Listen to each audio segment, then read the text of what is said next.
Pinangunahan ni Pangulong Ferdinand R. Marcos Jr. at First Lady Lisa Araneta Marcos ang Love for All Caravan sa Pasig City. Magkatuwang ang first couple sa paghahatid ng mga libreng gamot at iba pang medical services sa ating mga kababayan doon. Magdetalye si Kenneth Pasyente. Matagal nang iniinda ni Josefina ang panlalabo ng kanyang mata at pananakit ng kasukasuan dahil sa uric acid. Pero di niya magawang maipa-check up dahil kapos sa budget. Mahal ang check up, lalo na yung sa x-ray. Mahal yun, siyempre. Kaya naman kinuha na niya ang pagkakataon na pumila sa pag-arangkada ng Love for All program sa Pasig City. Dahil dyan, naipa-check up na niya ng libre ang kanyang kondisyon. Sa kauna-unahang pagkakataon, mismong si Pangulong Ferdinand R. Marcos Jr. ang nanguna sa pag-arangkada ng programa sa syudad. Kasama ang kanyang may bahay na si First Lady Luis Araneta Marcos na siyang naglunsad ng naturang programa.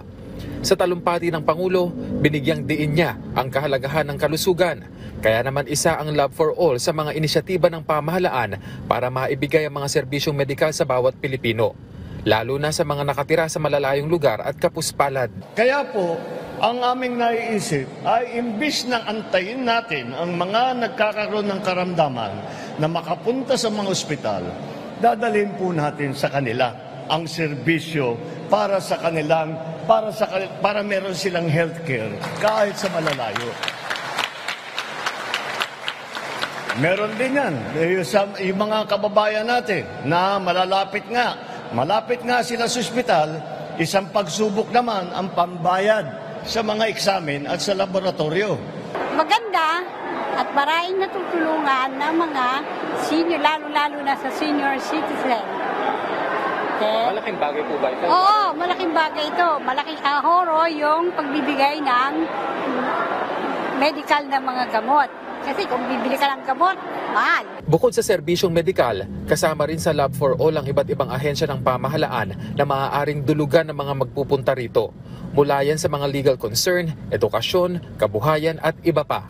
Kasama na rin dito ang ilang pong pampublikong serbisyo, gaya ng CHED, na handang umalalay sa mga naghahanap ng scholarship. Nandito rin pong NHA at Pag-ibig, na gagabay sa inyong mga pangangailangan tungkol sa pabahay.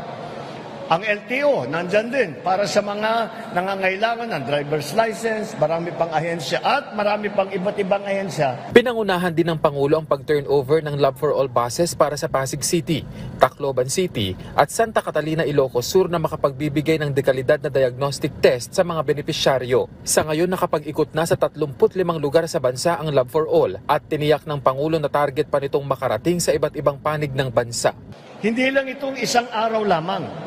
Sinisiguro namin na marami pang mga komunidad sa bawat syudad at probinsya ang mabibisita ng Love for All.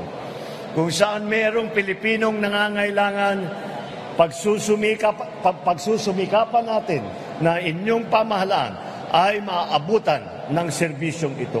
Ang Love for All ay proyekto ng unang ginang na inilunsad noong July 2023. Kenneth Pasyente para sa Pambansang TV sa Bagong Pilipinas.